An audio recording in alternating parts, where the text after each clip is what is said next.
ഞാൻ തന്നെയാണ് ശങ്കുവിനെ അടിച്ചത്. പക്ഷെ ആ അടിയൊന്നും പോലെ സാറേ, ആഴ്ചവന്റെ പല്ല് 32 താഴെ കളയേണ്ടതായിരുന്നു. അപ്പോൾ പോലീസുകാർ വന്ന് പിടിച്ചില്ലായിരുന്നുവെങ്കിൽ ശങ്കുവിന്റെ ജീവൻ അപകടപ്പെടുത്തും വിധം നിങ്ങൾ അവൻ അടിച്ച് പരിക്കേൽപ്പിക്കുമായിരുന്നു എന്നല്ലേ നിങ്ങൾ പറയുന്നത്? എന്ന് നിങ്ങൾ പറയുന്നു, ഞാൻ പറഞ്ഞു. Order order.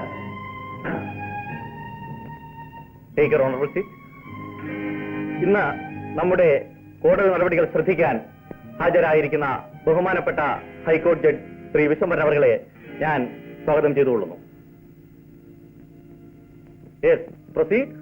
അപ്പോൾ ശങ്കുവിനെ അടിച്ചത് നിങ്ങൾ തന്നെയാണെന്ന് കുറ്റം സമ്മതിച്ചിരിക്കുന്നു അല്ലേ? അതെ, ഞാൻ തന്നെയാണ് ശങ്കുവിനെ അടിച്ചത്. ഉള്ള കാര്യം തുറന്നു പറയണമല്ലോ. എനിക്കും അത് തന്നെയാണ് വേണ്ടത്. യുവർ ഓണർ, പ്രതി സ്വയം കുറ്റം സമ്മതിച്ച് എന്റെ ജോലി എളുപ്പം തീർത്തിരിക്കുന്നു. വക്കീൽ സാറേ, ശങ്കുവിനെ അടിച്ചു എന്ന് ചോദിച്ചു, അടിച്ചു എന്ന് ഞാൻ പറഞ്ഞു. എന്തിനാണ് ശങ്കുവിനെ അടിച്ചതെന്ന് സാറ് ചോദിച്ചില്ലല്ലോ. ശരി, എന്തിനാണ് അടിച്ചത് പറയണം. ഒരു പെൺകുട്ടി എന്റെ ഓട്ടോറിക്ഷയിൽ യാത്ര ചെയ്യുകയായിരുന്നു.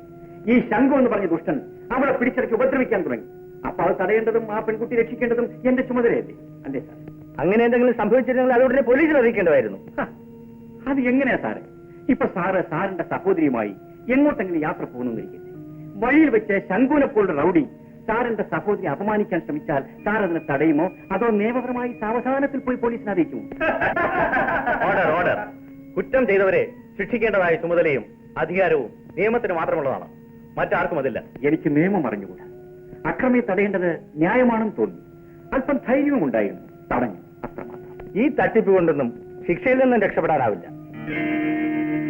അത് വാചക കസരത്ത് കൊണ്ട് കച്ചവടം നടത്തുന്നവരുടെ തൊഴിലല്ലേ? ഞങ്ങൾ ഓട്ടോറിക്ഷ ഡ്രൈവർമാരാണ്. ഞങ്ങൾക്കും ഞങ്ങളെപ്പോലുള്ള തൊഴിലാളികൾക്കും തട്ടിപ്പറഞ്ഞുകൂടാ. സത്യവും ന്യായവും മാത്രമേ അറിയൂ. ഒരു പെണ്ണിനെ രക്ഷിക്കാൻ വേണ്ടി തന്നെയാണ് നിങ്ങൾ ശങ്കുവിനെ അടിച്ചത് എന്നതിന് സാക്ഷിയുണ്ടോ?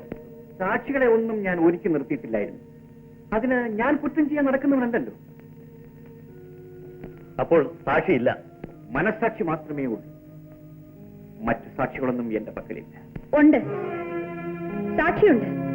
ആരാ നിങ്ങൾ? എന്റെ പേര് സൗമിനി. നടന്നതെല്ലാം കണ്ടവളാണ് ഞാൻ. സാക്ഷി പറയാൻ എനിക്ക് സമ്മതം തരണം.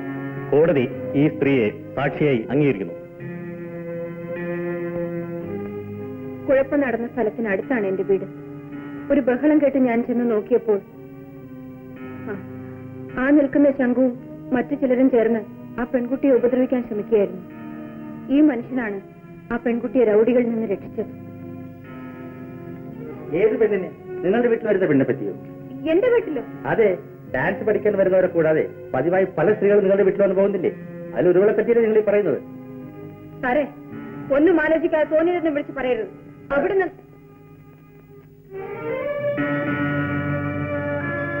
സാറേ, നെറിയും മുറയുമില്ലാതെ ആരോടും കയറി എന്തും ചോദിച്ചില്ലേ? ഇതുകൊണ്ടാണ് സത്യം അറിയാവുന്നവർ കോടതിയിൽ വരാത്തതും സാക്ഷി പറയാത്തത്. നിങ്ങൾ എന്തിനാ ഇവിടെ വന്നത്? ഈ ആക്ഷേപം കേൾക്കാൻ വേണ്ടിയായിരുന്നു. കേസിന് ആവശ്യമില്ലാത്ത ചോദ്യങ്ങൾ ചോദിക്കരുത്. യുവർ ഓണർ, ഈ ചോദ്യങ്ങൾക്കും കേസിനും തമ്മിൽ ബന്ധമുണ്ട്. അപ്പോൾ അങ്ങനെ ഒരു പെണ്ണ് നിങ്ങളുടെ വീട്ടിൽ വന്നിട്ടില്ലെന്നാണ് നിങ്ങൾ പറയുന്നത്? അല്ല, വരാത്തൊരു പെണ്ണ് നിങ്ങൾ കണ്ടിരിക്കാനും ഇടയില്ല. അതിനാൽ അങ്ങനെ ഒരു സംഭവം നടന്നിരിക്കാനും ഇടയില്ല.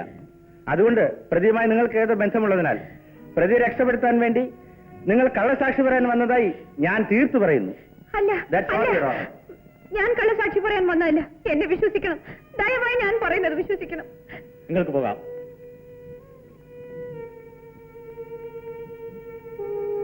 നിങ്ങൾക്കിനി എന്തെങ്കിലും ബോധിപ്പിക്കാനുണ്ടോ? നടന്നതൊക്കെ ഞാൻ പറയും, നടക്കാത്തതൊക്കെ വക്കീൽ അദ്ദേഹവും പറയും. ഇനി നടക്കേണ്ടതൊക്കെ അവിടെ നിന്ന് പറഞ്ഞേച്ചാൽ മതി. വാസു ശങ്കുവിനെ അടിച്ചതിന് മതിയായ സാക്ഷികൾ ഉള്ളതിനാലും വാസു തന്നെ അത് സമ്മതിച്ചിരിക്കുന്നതിനാലും ഒരു പെണ്ണിനെ രക്ഷിക്കാൻ വേണ്ടിയാണ് ഈ കുറ്റം ചെയ്തത് എന്നതിന് വേണ്ടതായ സാക്ഷികളെ വാസു ഹാജരാക്കാത്തതിനാലും IPC 323 വകുപ്പ് പ്രകാരം വാസുവിന് 250 രൂപ പിഴയും പിഴ അടച്ചില്ലെങ്കിൽ 2 മാസത്തെ കഠിനാതവും വിധിച്ചിരിക്കുന്നു. പിഴ അടയ്ക്കുന്നുണ്ടോ? ഇല്ല.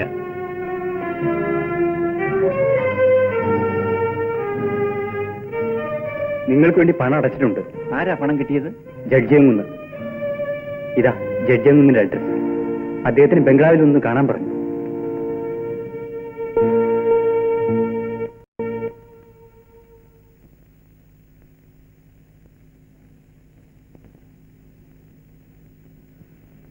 നമസ്കാരം സാർ. നമസ്കാരം. വാസു വരില്ലായിരിക്കുമോ എന്ന് ഞാൻ സംശയിച്ചു. അങ്ങ് വിളിച്ചില്ലെങ്കിൽ ഞാൻ വരും. വാസു എന്റെ കയ്യിൽ പണമില്ലെങ്കിൽ തന്നെ ഞങ്ങളുടെ യൂണിയൻ അത് കൊടുക്കുമായിരുന്നു. പിഴയടയ്ക്കാതെ ഞാൻ ജയിലിൽ പോകാൻ തീരുമാനിച്ചത് കുറ്റം ചെയ്യാത്തത് കൊണ്ടാണ്. ഇപ്പോഴങ്ങ് എനിക്ക് വേണ്ടി പിഴയടച്ചത് ഞാൻ കുറ്റക്കാരനെ സ്ഥാപിക്കാനാണ്, അല്ലേ സർ? അങ്ങനെയല്ല വാസു.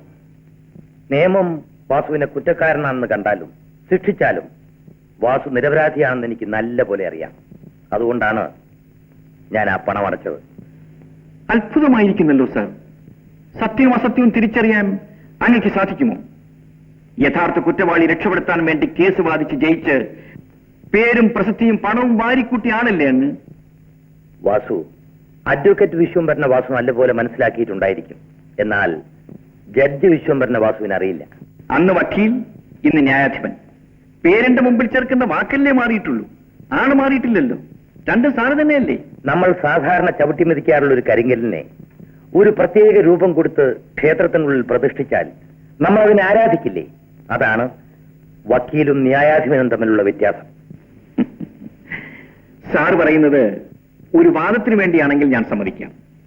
വക്കീലന്മാരെല്ലാം ന്യായാധിപന്മാരാണെന്ന് സ്വയം കരുതി പ്രവർത്തിച്ചാൽ ഈ നാടിനത് എത്ര നന്നായിരുന്നു. നല്ല ആലോചനയാണ്, പക്ഷെ നടപ്പില്ലെന്നേ ഉള്ളൂ. നടത്തി കാണിച്ചുള്ളൂ സാർ മഹാത്മാഗാന്ധി. വക്കീലായിരിക്കുമ്പോൾ അദ്ദേഹത്തിന് ഏറ്റവും വലിയൊരു സ്നേഹിതൻ ഒരു കുറ്റം ചെയ്തിട്ട് അദ്ദേഹത്തിന്റെ അടുത്ത് ചെന്ന് കേസ് വാദിച്ച് രക്ഷപ്പെടുത്തണമെന്ന് അപേക്ഷിച്ചു. മഹാത്മജി അദ്ദേഹത്തിനോട് എന്താണ് സാർ പറഞ്ഞത്? ഞാൻ നിയമം പഠിച്ചത് കുറ്റങ്ങൾ ഇല്ലായ്മ ചെയ്യാനാണ്, അല്ലാതെ കുറ്റം ചെയ്തവരെ പ്രോത്സാഹിപ്പിക്കാനല്ല എന്നല്ലേ സാർ? ഇതുപോലെ എന്തെങ്കിലും സാറിനും സാറിന്റെ സ്നേഹിതനോട് പറയാൻ പാടില്ലായിരുന്നു സാർ? മഹാത്മജി ആവാൻ എല്ലാവർക്കും കഴിയില്ലല്ലോ. ആരും മഹാത്മാക്കളാകണ്ട, മനുഷ്യരെങ്കിലും ആയാൽ മതി. ഒരു കാര്യം കൂടി പറഞ്ഞിട്ട് ഞാൻ പൊയ്ക്കൊള്ളാം. പങ്കജാക്ഷൻ കരുണാകരനെ കൊന്ന കേസിൽ ഞങ്ങൾ അപ്പീൽ പോകാൻ തീരുമാനിച്ചിരിക്കുകയാണ്. കരുണാകരന്റെ സഹോദരിയെ പങ്കജാക്ഷന്റെ ആളുകൾ പിടിച്ചുകൊണ്ടുപോയതിനും ഞങ്ങളൊരു കേസ് ഫയൽ ചെയ്തിട്ടുണ്ട്. അപ്പീൽ കോടതിയിലെങ്കിലും നീതിയും ന്യായവും നടക്കുമെന്നാണ് ഞങ്ങളുടെ വിശ്വാസം. പങ്കജാക്ഷന് വേണ്ടി വാദിക്കാനും നീതി എതിർക്കാനും സാർ വക്കീലായി അവിടെ വരില്ലല്ലോ. അതെന്തായാലും നന്നായി. ഞാൻ പോകുന്നു സാർ. വാസു, നിങ്ങൾ ഒരു ഓട്ടോറിക്ഷ ഡ്രൈവറായി ജോലി നോക്കേണ്ട ആളല്ലല്ലോ. എന്ത് ജോലി ചെയ്യാൽ എന്താ സാർ? ആത്മാർത്ഥത ഉണ്ടായാൽ പോരെ? തുറന്നു പറയൂ, നിങ്ങൾ ആരാണ്? അങ്ങനെ ഒരു പേഴ്സണാലിറ്റി ഒന്നും എനിക്കില്ല സാർ. എന്റെ വ്യക്തിപരമായ കാര്യങ്ങൾ ഒരിക്കൽ ഞാൻ സാറിനോട് പറയാം. കോടതിയിൽ നിങ്ങൾക്ക് വേണ്ടി സാക്ഷി പറയാൻ ഒരു സ്ത്രീ വന്നല്ലോ. ആ സ്ത്രീ ആരാ? ഓ, അതോ? അതൊരു ഡാൻസ് ടീച്ചറാണ് സാർ. അതിൽ കൂടുതലൊന്നും അവരെ പറ്റി എനിക്ക് അറിഞ്ഞുകൂടാ. പ്രോസിക്യൂട്ടർ ഒരു പെൺകുട്ടിയെ പറ്റി ചോദിച്ചല്ലോ, അതാരാ? ഈ സ്ത്രീയുടെ മകളാണ്. അറിഞ്ഞുകൂടാ. ഞാൻ രക്ഷിച്ച പെൺകുട്ടി കോളേജിൽ പഠിക്കുന്നവളാണെന്ന എന്റെ സംശയം. ഓഹോ, അപ്പോൾ വാസുവിനും ആ പെൺകുട്ടി ആരാണെന്ന് അറിഞ്ഞുകൂടാ. അറിയാതെ എവിടെ പോകും? ഞങ്ങൾ ഓട്ടോ ഡ്രൈവർമാരല്ലേ, കോളേജിന്റെ പരിസരത്ത് എപ്പോഴും പോകാറുള്ളത്. ഒരിക്കൽ അവളെ ഞാൻ കണ്ടുപിടിക്കും. അന്ന് ഞാൻ അവളെ ഇങ്ങോട്ട് കൂട്ടിക്കൊണ്ടുവന്ന് സാറിന്റെ മുമ്പിൽ നിർത്തി നടന്നതെല്ലാം പറയിപ്പിക്കും. സത്യം സാറിന് ഒന്നുകൂടി ബോധ്യപ്പെടണമല്ലോ. ഞാൻ വരട്ടെ സാർ.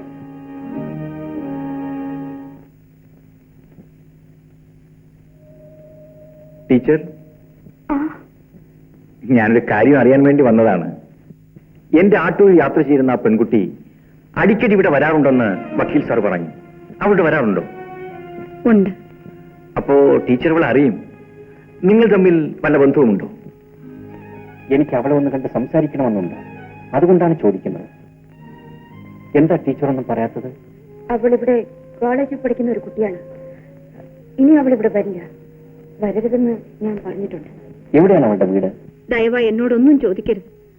അവളെ പറ്റി ആരോടും ഒന്നും പറയാൻ പാടില്ലാത്ത ഒരവസ്ഥയിലാണ് ഞാൻ. ക്ഷമിക്കണം, ഞാൻ അല്പം സ്വാതന്ത്ര്യം എടുത്തുപോയി. എന്നെ രക്ഷിക്കാൻ വേണ്ടി കോടതിയിൽ സാക്ഷി പറയാൻ വന്നതല്ലേ, അതുകൊണ്ട് ചോദിച്ചതാണ്. ഞാൻ വരട്ടെ.